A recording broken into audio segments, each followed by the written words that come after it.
Let's continue with some agency discussions where we get into material facts.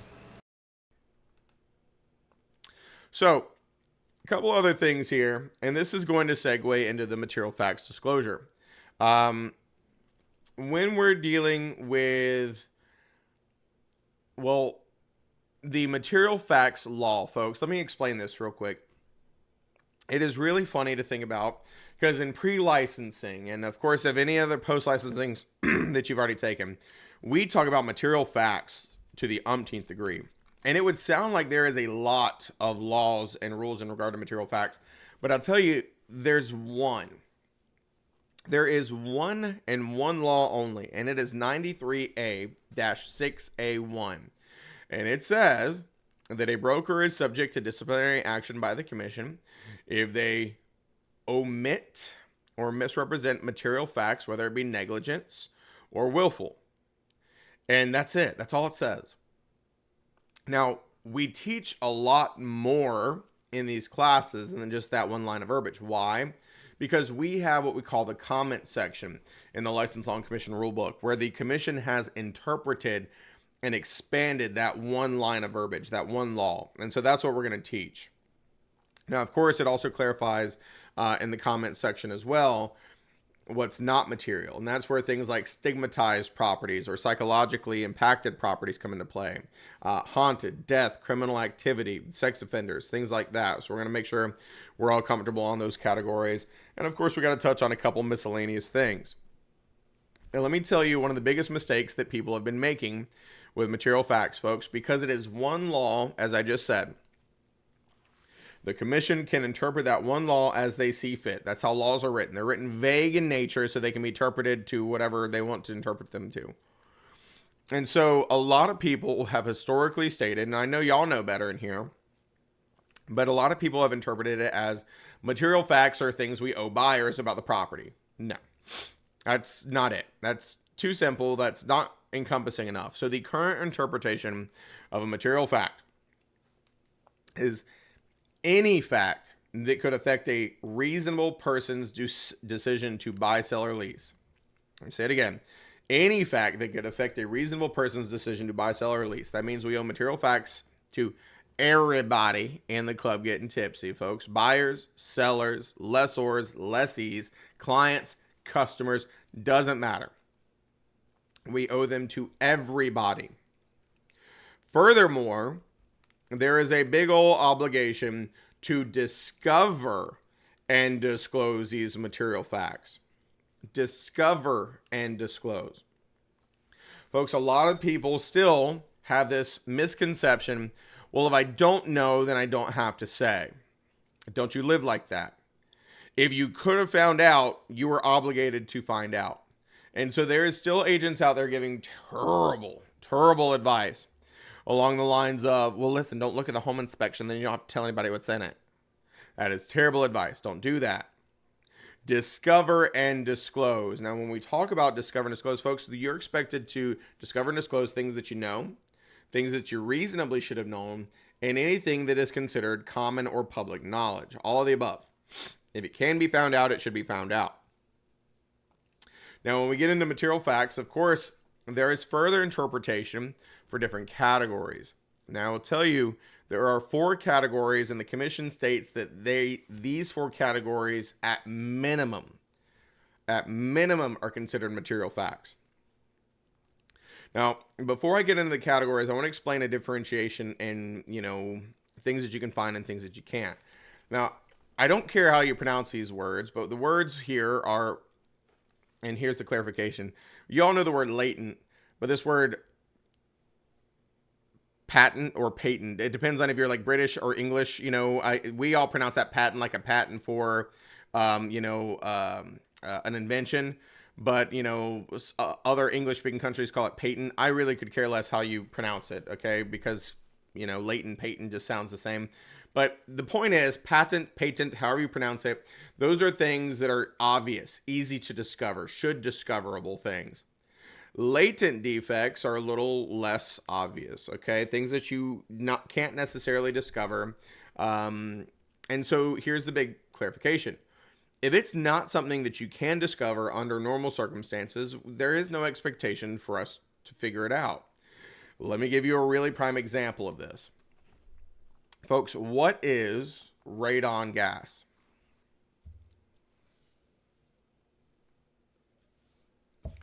Odorless, tasteless gas. There you go. Colorless, odorless, tasteless gas that is a byproduct of naturally decomposing radioactive materials in the soil. Now, radon is not in and of itself a material fact, but it is once it gets to a certain level. Anybody remember what level that is? Is it the 4 picocuries? There you go. 4 picocuries per liter. That is a concentration of radioactive gases. There you go. 4 picocuries per liter or higher, it becomes a material fact. Now, folks, if you walk into a listing appointment and you're sitting there with the sellers, and let's say that they have a radon issue, are you ever going to know they have a radon issue while you're sitting there? No. No. And so that would be a latent defect. There's no obligation to test in North Carolina.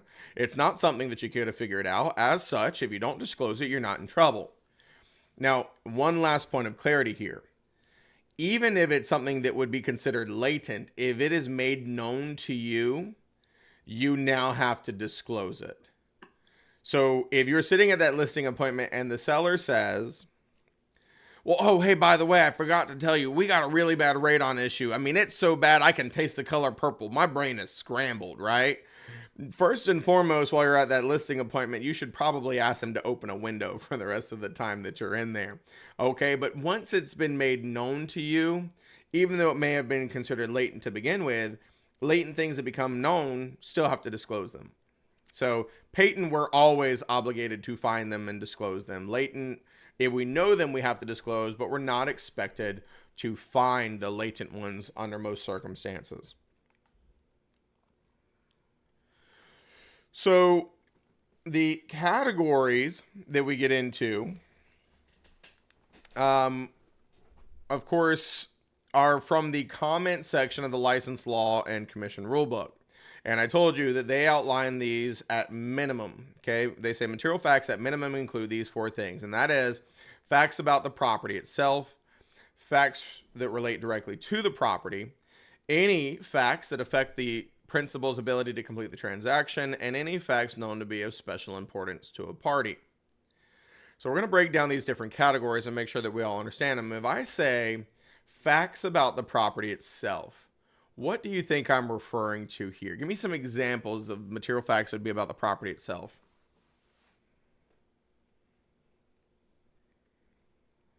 Roof leaks, foundation cracks. Roof leaks, foundation cracks. Whether it's on septic or city. Yeah, city water, sewer, septic, whichever one, yep. The HVAC system is not functioning well. There you go. Appliances, HVAC, functionality, lack thereof. All the above, folks. These are the things that Matt, you got one? Oh, no, I was just agreeing. Oh, yeah. Okay. I just want to make sure I didn't miss you. Yeah, these are all things about the property, okay? Structural defects, leaky roof, cracks in the foundation, appliances, whether they work or not, drainage issues, flooding problems, standing water in the crawl space. Now, I want to talk about this one for a second, folks, because I told you the Real Estate Commission does not require you to discover what we call latent defects. Now, I'm going to tell you some good news, and then I'm going to tell you some bad news, okay? The good news is the North Carolina Real Estate Commission doesn't require us to get on our hands and knees and crawl to the corners of everybody's crawl space. Because if they did, most of us probably wouldn't be in this room, okay? The only crawl space I go in is mine because necessity dictates it. But there is creepy crawlies in a crawl space. I don't like them. All right, it's the spiders, because if you ever watch me walk through a spider web, you're going to see a grown man learn kung fu and speak in tongues in 2 seconds, right? I'm just, you're just going nuts, okay? I don't like them. And so here's the good news is that you don't have to crawl through the crawl space. But here's the thing. While you don't have to crawl through the crawl space, let me give you some very good recommendations here. You better look into every crawl space before you put in an offer for a buyer or before you help a seller sell. You better. And all you have to do is open it and look in there. Folks, when you look in a crawl space, there are some very telltale things that you can see right off the bat. Is there a vapor barrier? If there is, good. If there's not, not good. Is there any standing water? That's bad. Is there any pests or, insects or droppings? That's not good. Is there any microbial growth? Is there any foul or musty smell? Is there any, whatever it may be? So you better open the door and look in a crawl space, folks. Don't you ever list a house or put an offer without at least opening the door and looking, because I promise you, if there's 6 inches of standing water and all you had to do was open the crawl space door and look in there, folks, you think the commission's considering that easily discoverable? Yes. I would say so. So if you're like, well, I didn't think I had to look in the crawl space, they're about to take your license. They're like, well, bless your heart, you don't need this no more. Okay. Now let me give you another word of advice. Okay. Same thing with attics, folks. You're not expected to go into the attic and go in every single corner. However, you better at least take a look. Now, folks, I'm going to tell you something. If there's a scuttle, if you're not familiar with a scuttle, it's where you have to push it and slide it over, and then you, would need a ladder. I don't know about you, but I don't have a ladder in my back pocket. So we're not really expected to look into those because we can't see there. But if they've got the pull down attic access with the stairs, you need to at least look in there. Now listen, okay, I've coined a phrase, and you're allowed to use this phrase. You know what you need to at least do to that attic? You need to, ready for this? Meerkat that son of a gun. You've never seen a meerkat before, folks? You just pop your head up in there. Meerkats just like to stand tall out of their little holes. You just pop your head up there, you shine your flashlight, and you look around because you want to see the easily discoverable things. Is there any light coming through the ceiling? That's not good. Is there any water staining? Is there any mold? Is there any bugs? Is there a foul smell? Is there anything like that? And that would be what I consider easily discoverable. Folks, the other thing that you need to be aware of, especially in North Carolina, it happens quite a bit. You need to look to see if there's any evidence of bats, okay? Because bats is not fun, all right? Because here's the thing. Bats are protected animals. And so you can't just go in there and spray some mace in their faces and kill the little buggers, because if you find out, you're going to get a big fine. You know what's even worse than that? If you figure out that a seller has bats, aside from it being very costly to remove them, because you have to hire specialized companies, if it's mating season, folks, okay, you got to finish letting them bats do the brown chicken, brown cow in the seller's attic. It's a Motel 6 till mating season is over. All right. And there's nothing you can do about it because they're protected. And so these are what I would consider patent things, right? Because if all it took was to just look in there to discover it, I'm going to argue the commission would say you had an obligation to do that. So that's just some really good advice. Don't ever list a house or put an offer in on a property on a buyer's behalf without meerkatting the attic, or at least popping your head and looking in the crawl space. And listen, you got no excuses, folks. I don't know if you can tell. I'm a big man. Those stairs, they're not really rated for folks like me. But I at least just step up there enough to pop my head in. I'm not trying to buy anybody a new set of stairs, so I'm not going all the way up there. But I'm going to look up there, okay? That's what I'm going to do. So, just a little word of advice. You don't have to crawl in the crawl space, but do double check these things, okay? It's going to make your life a lot easier. So some of the other examples we said, right? Inoperative AC or appliances. I would argue, of course, for appliances that are conveying. I mean, obviously ovens and dishwashers and, connected microwaves are all things that automatically convey in North Carolina. Refrigerators are negotiable, so that would be dependent on if we're negotiating or not. Cracks in the foundation, folks, be very careful. And this is where I said earlier, I love the saying, stay in your lane, bro. We are not structural engineers. Don't you ever look at a crack in your real estate career and say, oh, that's just superficial. That's not structural. You're not a structural engineer. Don't ever make claims that you don't know anything about. You can't say that it is bad. You can't say that it isn't bad. You say, there's cracks. And that's about all you can do. There are cracks in the seller's foundation. I have no idea, good, bad, or otherwise, if those are an issue. And so that way you've at least made that disclosure, and so people will know whether or not they want to move forward and if they want to hire any inspections or structural engineers or anything like that. So the next category is facts that relate directly to the property. Folks, what do you think I mean here?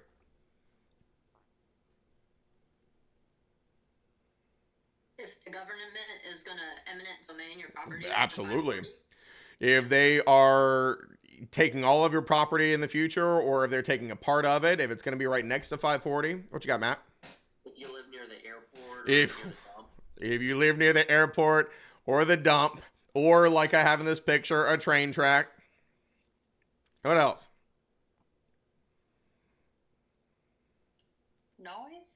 Noise. Airplanes and the Trains. and the trains are noise, but then there's also manufacturing plants that put off a lot of noise. There's also high traffic roads and highways around.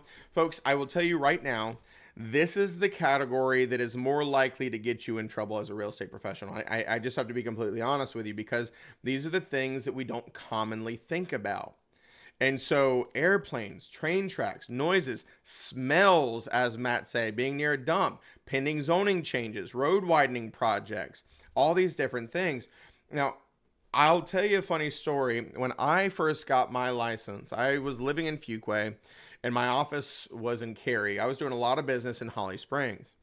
And of course, if you're in the Triangle area, as some of y'all just mentioned, 540 is a really big project, and it's been going on for over 20 years now. And of course, it's supposed to be done, I think, by 2030. I think they finally got the final bid on the last section to do over the next 6 years, to finally connect the loop. I think it's somewhere in that time frame. But here's the thing. When I was doing business in Holly Springs, I used to call Holly Springs the trifecta. And if you're familiar, Holly Springs is between Fuquay and Apex. Beautiful community, a lot of really good growth. It's a lot of appreciation. It's a great area. But here was the problem. As a new licensee doing business in Holly Springs, I always had to look before I put an offer on any property. I had to look at the DOT's website, and I had to call, and I had to look about the 540 maps, because they were in the process of taking the properties by eminent domain, as y'all mentioned. And so what was happening is there was a lot of agents listing home for sellers who knew, because they got the notice, that their house was going to be taken by eminent domain. These agents didn't know what they were doing. The sellers didn't tell the agents. They were listing it and not disclosing it. And so us as buyer's agents, we had to look and make sure that we weren't going to be helping somebody buy a house where they were going to turn around and get a notice in the next 6 months of the government taking their house. So that was big issue number one. We had to look and see if 540 was coming through. Well, the other thing that Holly Springs has is a nuclear power plant, the Sharon Harris plant. And so we had a special disclosure that if you were in 10 miles, we had to give it to you, and you had to sign it acknowledging that you're in 10 miles of the power plant. Now, I'll tell you why the 10 miles was significant. They would regularly do testing of their alarm systems, and if they were testing it, you were going to hear it. I think we can all agree that it is not like in case like something bad happens, because whether you're at 10 miles or 30 miles, you're screwed. Okay, if that thing goes the way of Chernobyl, you're either instantly vaporized or you're growing a tail. There's no in between. All right, like you're one of the two. So we had to do that 10-mile radius disclosure. But then the last thing, and y'all mentioned this as well, I'll never forget it. I had clients and they ended up buying. They were okay with it, but we did disclose it. They bought in this beautiful community back behind the Target, if you're familiar with Holly Springs. And that community had a forest on one side of it, and on the other side of that forest was a big old landfill, folks. And so most days it was not an issue, but there were some mornings when you go outside and the wind is going just right, you get hit in the face with the smell of hot, fresh garbage. Folks, there's nothing. Listen, they say Folgers wakes you up. That'll do you one better. Yeah, getting a sack of garbage smell in the face when you walk outside. You're awake at that point. So these are things that people don't really think about a lot. Now, this is where I'll give you one other word of caution. Your license in North Carolina is good for the entire state of North Carolina. But just because you can do something doesn't mean you should do something. Because the more you go outside of your geographic area, the more likely you are to not be familiar with things like this. Case in point, if you do business in Fayetteville, but you live in the Triangle and you're not familiar with Fort Liberty, formerly Fort Bragg, they have mortar explosions and training exercises and planes flying over. There's a lot of sounds, noises, smells. Same thing. If you go down to Jacksonville, there's Camp Lejeune. Now, water contamination is a big thing Camp Lejeune's dealing with, but still same thing. Military traffic, military trainings, things of that nature. So the more you go out of your geographic area, the more likely you are to make mistakes. So word of caution there. So zoning changes, things being changed from residential to commercial, vice versa. Noise, as y'all told me earlier, like airports. If you're not familiar with this, the airports are actually required to give you what's called a decibel rating map. And so it would actually tell you in what typical flight paths you're seeing certain decibel levels. I'll give you a real world example of this and how I could have really gotten in trouble. I had some clients who were from California and they were purchasing here in North Carolina. And it was in the height of like the COVID and like the crazy market. And so we put in a couple offers and we lost out. And so they finally stopped coming, and I would do virtual tours with them to try to find them a house so they didn't have to fly out every weekend. And so there was a property that really piqued their interest. It checked all the boxes. It was in, great location in like North Raleigh or I guess near RTP really, or RDU. And so we did the tour and they loved it. And the only thing I told them, I said, well, hey, listen, not me now, but me in my prime could probably take a rock and like throw it and hit an airplane. Like, you're that close to the airport at this house. And they said, really? I said, yeah. So I sent them the decibel maps and they said, that seems kind of high. And so I went back and did a second showing of this property, and I just sat. I didn't even go back in. I just sat in the yard and I just waited. And like clockwork, folks, every 7 minutes, a plane took off right over that house. And it wasn't that loud. I feel like if you lived there, you probably would have gotten used to it. And of course, I recorded it on my phone and sent it to them. And it made it sound so much worse. But imagine, and of course my clients didn't want it. They said that we like to spend time outside. We feel like that's going to be obnoxious. So we didn't put an offer, but imagine that I didn't really go that in depth with my California people. And imagine that they moved here only to find out that they had these issues. Folks, you think they're going to be happy with me? By the way, it was a $750,000 house. They would have been real upset. So this is a big consideration. So I told you the story about my folks from California with the airport. Of course, we were talking about noise as a big consideration for material facts. And so airports and train tracks and, everything of that nature come into play there. Of course, I'll tell you a funny story here too. This is obviously something a little more less real estate-y in the way of a client, but more along the lines of like a personal interaction with a piece of real estate in a train. I went to a wedding for my friend a couple years ago, and I was at this really cute bed and breakfast somewhere out near Burlington. And when we checked into the hotel, or the bed and breakfast, they offered us complimentary earplugs. And I was like, that's an interesting thing. They're like, oh, well, there's a train across the street, and just in case it bothers you. And I mean, it was literally across the street. I mean, you could see the train track from the front door. It was right there. But I'm like, well, I'm sure I can deal with it. Come to find out, the reason they give you earplugs is because that train comes through at all hours of the night. And it is very loud at night when you are sleeping. Although I feel like there's some liability risk there by giving somebody earplugs, because if the fire alarm's going off while you're sleeping, you're not going to hear it. I feel like that was a little questionable. So of course, trains can be a big consideration in regard to noise and things from a real estate point of view. Of course, we talked about rezoning and traffic projects. And folks, it is always a good idea, once again, in your geographic areas that you're in, to be familiar with some of the big upcoming projects, especially because sometimes traffic projects and road projects are approved long before they ever do anything with them. I'll give you an example of this. There's a community in Fuquay where there is a bypass that was preliminarily approved at the time it was starting to be developed. But that was part of the approval for the developer. They said you had to leave this bypass for this potential future development. And it is something they've not done over the past 15 years because they haven't had the time or the money, the DOT. But it's been approved for over 15 years. And so buying in that neighborhood, you may want to know that there is going to be a potential bypass coming through at some point in time. So it's never a bad idea to go and listen to some of these proposal meetings and look at the DOT's website and kind of look at these projects. Of course, racetracks would be a big one. If any of you are near the Charlotte area, we've got Charlotte Motor Speedway. There's different ones in different locales throughout the state. Did you know there's even, I've been told, condos or apartments above Charlotte Motor Speedway? And so, of course, if you're purchasing those and living in those, you kind of have this presumption that you're going to be hearing some things while you live there, at least when the races are happening. Of course, industrial noise comes into play, manufacturing plants, and then, of course, odor, as we said as well. And it's not just landfills. We mentioned landfills, but folks, hog farms and chicken farms. And for the life of me, I don't know why, but chicken farms, in my opinion, smell worse than hog farms. If you're near a chicken farm, that's the stinkiest stink that ever did stink in any given way, right? Depending on the time of year, they get rough. So waste sites, water treatment plants, landfills, industrial, as we said before, power plants, ports, wind turbine facilities, agricultural farms, pigs, crops, whatever. A lot of different things come into play. And so that is the second category, which is facts that relate directly to the property.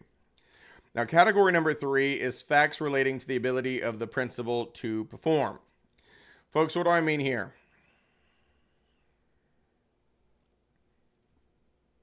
Credit issues? Credit issues could be for sure. Can they get a loan? Yeah, same thing, Ashley. Can they get a loan? Financing? Do they have good employment? Did they lose their job? Do they no longer qualify? Did something change? What else?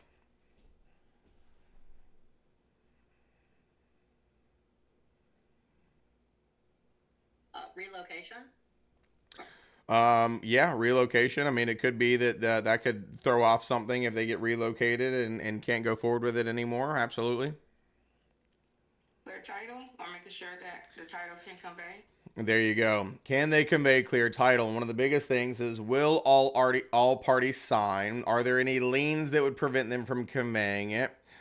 Things of that nature. Now, folks, there's not a huge list, but of course, you know, y'all have named the bulk ones. So I would say inability to convey clear title, inability to get a loan anymore, the foreclosure, pre-foreclosure, short sale, all of these things could fall into this category. Now, this is where I'll tell you, there is a differentiation on some things. There's a fine line. So your client's going through a divorce, not arguably a material fact. As long as everybody's amenable and as long as everybody's willing to sign, keep their secret secret. But if there's a chance that one of them won't sign, that is the inability to convey clear title. That'd be a material fact they'd have to disclose at that point. And then same thing too, for clarity, if you have missed a payment, well, it's not a material fact that you've necessarily missed a payment. So long as you got enough equity and you can make up for it and your bank's not coming after you yet. But if you are in pre-foreclosure or foreclosure or a short sale, then all of those absolutely would be material facts. So there's a differentiation. A payment or two behind, as long as you get enough equity, maybe not. But in pre-foreclosure, foreclosure, or short sale situations, because folks, here's the thing, and we're going to talk about that a little bit in the seller section. When we're dealing with short sales, there is this crazy anomaly that happens where the bank's departments don't talk to each other. And so even though you could be under contract and facilitating the sale of a home in a pre-foreclosure or foreclosure, it could foreclose before you could sell it. And so, of course, that'd be material because if the bank forecloses before you can sell it, it's done. The deal is over because it's not yours to sell anymore. The bank sold it out from under you. So the last category, folks, was any fact known to be of special importance to our party. What do you think I mean here? If someone wants to put in a fence or a pool and they can't. Absolutely. Can I install a fence? Can I install a pool? Those are very important to me. And, you know, that's a big consideration because in some municipalities, septics are very common. I'm not saying you can't have a pool in a septic community, but it has to be laid out completely right. You got to have enough land. You have to be so far from the drained field. So, you know, aside from that, do the covenants even allow it? If they do, is it above ground or can they only do in ground? Absolutely great considerations. What else?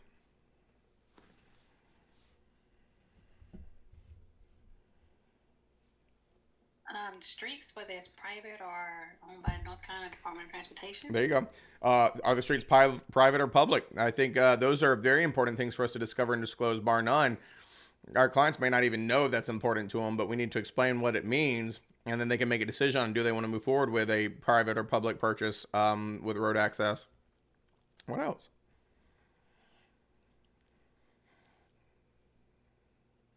Encumbrances. Encumbrances, absolutely. Let me help you out with this one too. Folks, literally anything. If they tell you it's important to them, it becomes a material fact, something that we need to discover and disclose, of course, within reason and, of course, within legalities. How about I need to be able to operate a home business? How about I need a place to have my horses or my chickens? How about I am deathly afraid of cemeteries and I don't want to be anywhere close to them, folks? That's a thing. There are people who do not want to be near a cemetery. So I want you to picture this. If I pick up the phone and I call Katina, I say, Katina, hey, listen, help me buy a house. By the way, I'm deathly afraid of cemeteries and I don't want to buy a house within 3 blocks of a cemetery. What is Katina going to do when she's hunting for houses for me? Find one that's not near a cemetery. There you go. So you're going to find properties that look good for me and you're going to be like, oh, wait, there's a cemetery. You're going to be like 1, 2, 3 blocks. Shoot. It's within 3 blocks. That said, no, that one's out. And she's going to find another one that's like 6 miles away from a cemetery. She's like, this is a good one for Seth. So they can be literally anything that your client deems as important. Of course, once again, within legalities. This is where people get a little confused because you have to understand this very, very concrete line that is fair housing. If somebody says, I want to be in a community with lots of blank people or with no blank people, we don't play that game in any way, shape, and form. So we only deal with these special importance within the scope of the law. But as I said, can I park my boat? Can I have my camper? Can I operate a home business? Can I, have horses? Can I build an outbuilding? If so, does it have to match my house? Can it be of any material? Does it have to be wood? Can I rent out a second living quarters, right? Can I use this property as a duplex? Can I put in a second? There's a big thing going on right now that a lot of permitting has been approved for called ADUs, I believe, auxiliary dwelling units. And so with certain permitting, people have been given permission to put supplemental living units on properties in some municipalities to kind of help combat the housing crisis and the shortage of stuff. So, can I rent out a second space like that? If so, does it have to meet certain criteria? Am I able to subdivide the land? Folks, imagine helping a developer buy a $6 million piece of property that they were going to develop, build homes, and resell, only to find out after the fact that the deed restrictions prevent you from subdividing it. That's going to be a real costly mistake. So a lot of different things could come into play in this special importance category. Now, earlier when we were talking about old car, I said certain things are material to your clients that are not material to the rest of the world. So when we're talking about your client, material facts are a little more specific. They can be a little more encompassing, if you will. And so we have an obligation to disclose anything and everything that could help their decision-making process. Well, I want to point out something very important. I told you if we had some supplemental offers, we would absolutely have to disclose those to our clients or even potential offers because that is something that would help make their decision. But when we're dealing with clients versus customers, there is this huge divide, folks. Clients or principals we owe old card to. Customers, we said earlier, we owe them honesty and fairness and disclosure of material facts. Now, I'm going to be completely forthright with you. To say that is even borderline laughable, folks. I want you to understand this because there is such this divide. If you're not with us, we're against you. Like, that's really how brokerage operates, right? You're either for the buyer or for the seller. And if you're not our person, we're going to take you to the cleaners. We're going for blood is the way that this basically works. And so the honesty and fairness piece, when we really get into it here in a little bit, is that we have to look them in the face and tell them that we will take them to the cleaners if they're not careful. That's the honesty and fairness piece. To the extent that if you tell somebody that you will take them to the cleaners and they do not adhere to your recommendation to not tell them anything, if you ever discover customer confidential information, you would have to disclose it to your client, but you would never disclose your client's confidential information to a customer. I'm going to say that again. You have to disclose customer confidential information to your client, but you would never disclose client confidential information to your customer. So you know your seller would accept $20,000 less than list price. You're not going to tell anybody that because you're trying to get them the most money. But then in the conversation with an unrepresented buyer, after you gave them working with the real estate agent's disclosure, they tell you they're willing to pay more than what they've offered. You have to tell your client that because it is a customer versus a client. There's this huge divide in the relationships. So we've got to understand that it is very important who you are. Are you our client or are you a customer? If you're a client, we're going to do everything and anything for you. If you're a customer, we've got to look you in the face and tell you we'll screw you over. And after we do that, we're going to screw you over. If you give us an opportunity, we will. That is exactly how this works. Folks, I always like to make the joke. And of course, sometimes the joke doesn't work. It depends on the class. And so let me just go ahead and gauge the room and see how many of you are even going to get this joke. How many of you have seen the Star Wars movies? Matt, you're the only one that would get this joke. I was worried about this. I'm like, well. Matt, I'm going to tell you the joke so you can get it here. It's like in the reboots with Hayden Christensen, or the prequels, if you will. And he says, if you're not with me, you're my enemy. And then homeboy Obi-Wan Kenobi says, only a Sith deals in absolutes. Folks, we're Siths. Okay, we deal in absolutes. If we're not with you, we're against you. That's exactly how this works in the real estate world. There is no real gray area. I mean, of course, there's dual agency, but you're worthless. We'll get into that later. But we owe everything and anything to help our clients, and then we will do everything and anything we can to screw over a customer. That's just the way that this works. So we're going to talk about that some more down the road. Now, this other piece right here, any fact affecting value or marketability of the property, either positively or negatively, the agent must communicate all offers regardless of yada, yada, yada. So once again, we don't get to not deliver offers, even though we may have like 3 offers for $700,000 and then 1 for $1. Folks, we would still have to present that in North Carolina, because even though we know that our sellers aren't going to take it, we're special agents when we're working with buyers and sellers. We don't have the ability to turn it down on their behalf, because that would be making decisions. And of course, they need all the information to make adequate decisions. Now, let's derail for a second and talk about the things that are not material facts in North Carolina. And I told you the material facts discussion is one law, but the real discussions are outlined in what we call the comment section. Folks, if you're not familiar with the License on Commission rulebook that much, the comment section is where they take the license laws, the commission rules, and they basically dumb them down to layman's terms. And the reason why that's so important is because if you look at the License on Commission rulebook and you just start reading, you're going to want to jump off a cliff. And I can't stress that enough. You will hate your life. They are written by old fogies with law degrees. All right. There is nothing fun about the License on Commission rulebook. And so they make it a little easier to understand in the comment section. And so that's where a lot of this information stems from. So what is not a material fact in North Carolina?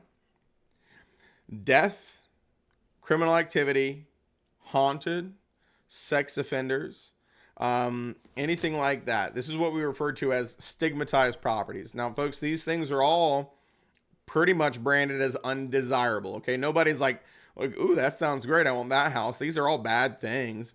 But North Carolina specifically states these are not material facts. And so let me explain what that means. If something's not material in North Carolina, that means if you don't disclose it, you're not in trouble. That's what it means. Now, do you think some of these things that I just mentioned are probably things that some of your clients may want to know? Yeah, without a doubt. I'd want to know there's a sex offender nearby. I'd like to know if somebody was murdered in the property. I'd like to know. So you can point your clients in the right direction of getting this information. I wouldn't participate too much in getting it, but you can point them in the right direction. Now, before I go into that a little bit more in detail, let me give you the one caveat.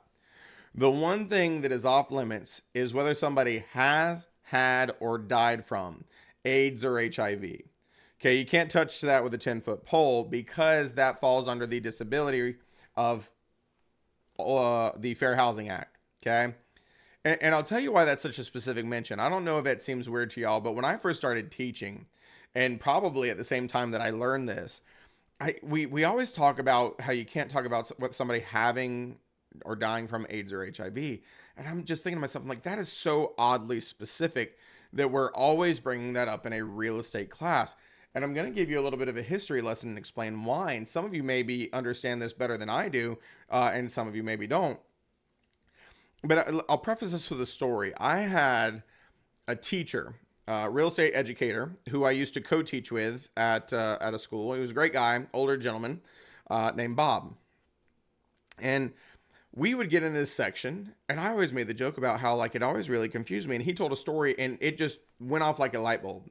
So here was the story he told. He said when he was a child, he used to go and hang out with his friends, and he'd get on his bike. And of course, it was a different time. I'm sure he was like 7 years old, and his mom's like, yeah, go be gone for hours, drive 6 miles. Nobody cares, right? Nobody cared back then. It was just normal back then. Nowadays, it doesn't fly. But she would always tell him, you know, hey, son, when you get to this certain corner, don't go to the next road over. I want you to cross the street and then go down and then cross back over. So she would rather him cross a street, an actual highway, versus passing by a very specific house. And he later found out that the reason why he was supposed to avoid this house, and you're gonna be surprised here, was because the person who lived in that house had cancer. Folks, cancer. There was a period in time where people didn't even understand cancer. And so they were worried about it being contagious to the extent that they would avoid people with cancer.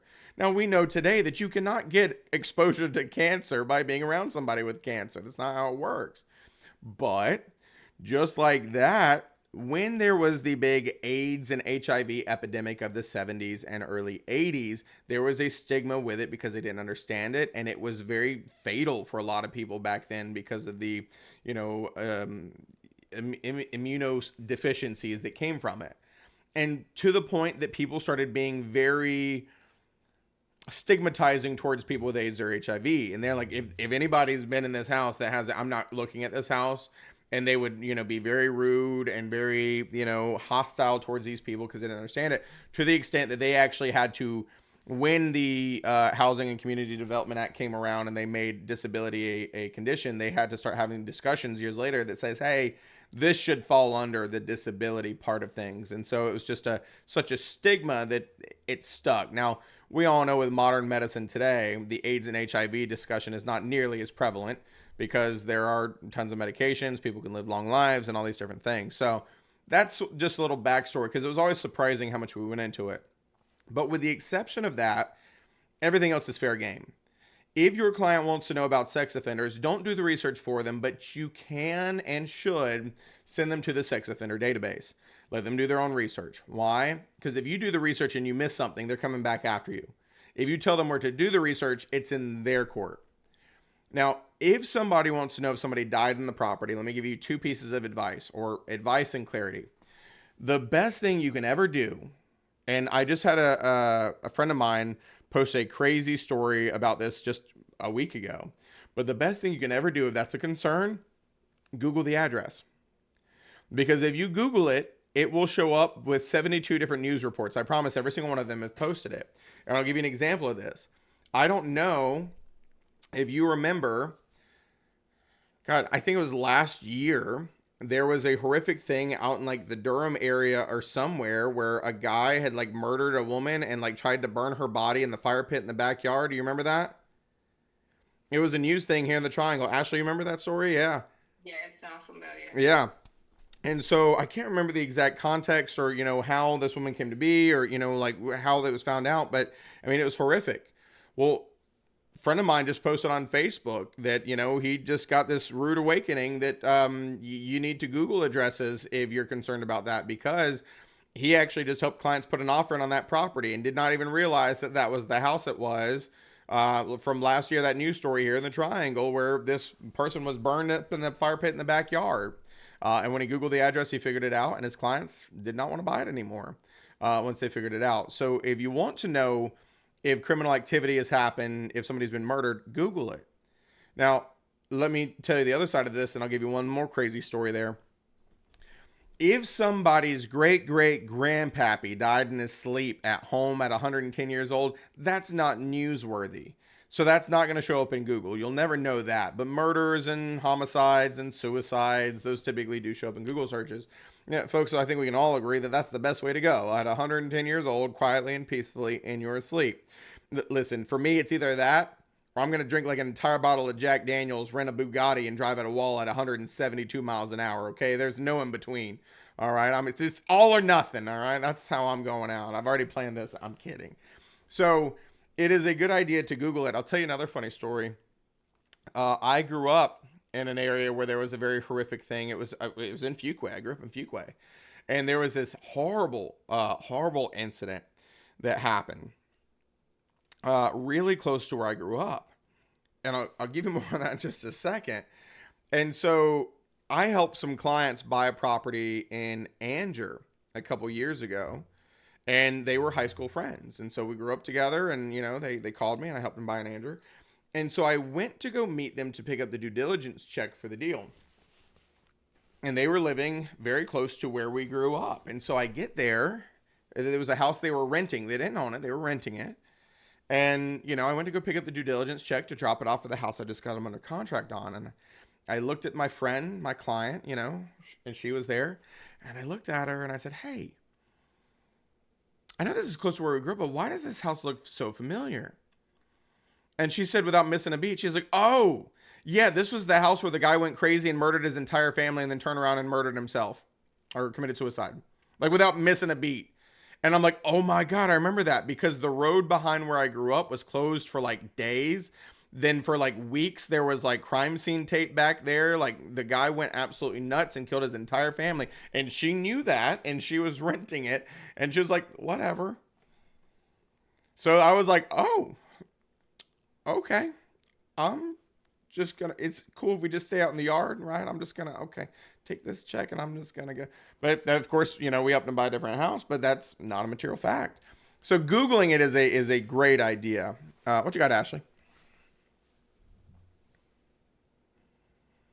I was going to mention, so I sat through, it was a trial in Durham. I believe it was in Durham or Chapel Hill where this man killed his wife in a home. And I remember when that home went on the market, it was like a big deal because it was a whole documentary about it. And it was like, this is the home where the man killed his wife and now they're selling the home, which was big. So literally whomever bought it, they definitely they would have had to. Well, you think, but sometimes people are living under rocks, as they say. I'll tell you another crazy thing. So I don't know if y'all remember the JonBenet Ramsey thing, right? The little girl where the parents definitely did it.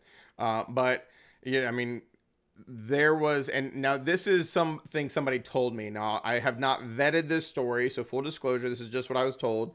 But I was told that in the state where that happened, that they're like us, and that is not a material fact. And so they tried to sell it, but because that was such a nationally observed case that everybody knew that address and they couldn't sell it. And so I was told that they ultimately went to the Postmaster General in the city and got permission to change the street address so that way you couldn't Google it anymore and it wouldn't stand out. And so then they eventually sold it that way. And I think there was a lot of people who was really upset about that it was kind of deceitful. But it wasn't a material fact in that state. So I don't know what the ultimate outcome, that's what I heard. So, you can always point people in the right direction. Like I said, if even with things like crime maps, folks, I know a lot of people were on the fence because of fair housing. Don't call areas the ghetto. Don't talk about the demographics. Don't do anything like that. But crime is crime. Okay. And it happens everywhere. And so it is completely acceptable to send your clients to third-party criminal databases where you can see, a lot of municipalities will have interactive maps where you can see that, there was a car stolen here and there was a, breaking and entering at this location. So that's always fine too. Now, I'll tell you one other thing here. These are all haunted is another thing that's not material fact in North Carolina. Of course, haunted is subjective. Of course, in 2024, there's enough weirdos out there. Haunted would probably make it sell better, right? Airbnb opportunity. I'm gonna make some money on Halloween, right? They're probably easier to sell it by saying it's haunted versus pretending it's not. But there is, on the other side of this, there are things that are considered material facts for life in North Carolina, okay? Special categories. I'm going to tell you what those are. So these are not material facts, but there are several that are material facts for life and special categories at that. So the first is a meth house. Folks, when I say things that are not, and I say criminal activity, somebody being busted for having cocaine, somebody for being busted for having heroin, that's not material facts, okay? That's criminal activity, that's not material. But a meth house where they're actually cooking it is a material fact for life. Because of the toxic gases, the fumes, the chemicals get leached into the materials, the ductwork, the flooring. It's a material fact for life that a property was a meth house in North Carolina. So there's number one. Number two is what we call synthetic stucco. Now, the legal name for it was EIFS, stands for Exterior Insulated Finishing System. Okay, Exterior Insulated Finishing System. Now, if you're not familiar with stucco, if you go to Florida or if you go to the beach, like they love stucco. It's like cement looking, and they love to put it with like seashells, right? It's pretty, it's nice. And so stucco in and of itself is fine, but it was the synthetic stucco that was the issue, because they would put this insulating board on the outside, and then they would put this mesh net, and then they would put a thin layer of this synthetic stucco on the outside that made it look like stucco. But it got a really bad reputation for cracking and allowing water intrusion to get behind that board, and it would cause wood rot and mold on the side of the house, and it would be trapped there forever. And so it got a very bad reputation. Now, folks, it is a material fact for life. Even if you have removed the synthetic stucco and you have replaced it with some other type of siding, it's still a material fact for life that that property once had synthetic stucco. As I said, also called EIFS, Exterior Insulated Finishing System. Now, the last big one that's a material fact for life in North Carolina, and there's a lot of confusion on this one, it's polybutylene pipes, but more specifically, if they have ever leaked. I'll give you a little backstory on this. Polybutylene pipes don't look too dissimilar from PEX, but they're gray water pipes, and they say poly-B on the outside. The reason polybutylene became a problem, they were commonly put together with copper fittings. And the way that the waters that were treated in municipalities with chlorine and ammonia and all these other chemicals would react with those copper fittings, it was not uncommon for materials to leach out of the copper fittings, and those fittings would fail. And so that's kind of the reason why it's articulated that way. Polybutylene pipes in and of themselves, not a material fact. It's only if they have leaked. Why? Because if they haven't leaked, they probably weren't done with copper fittings, which means you're probably not going to have an issue. But if they did leak, even if you've replaced it, folks, imagine you've got 10,000 different copper fittings throughout your walls. Even if you go in and you take out all of the old pipes and replumb new ones, is there any way to get all that moisture that could have potentially gotten in that walls out of there? No. And so that's why. And so I had a student ask me this one time, because some people like to throw me a curveball. They're like, well, wait a second, Seth.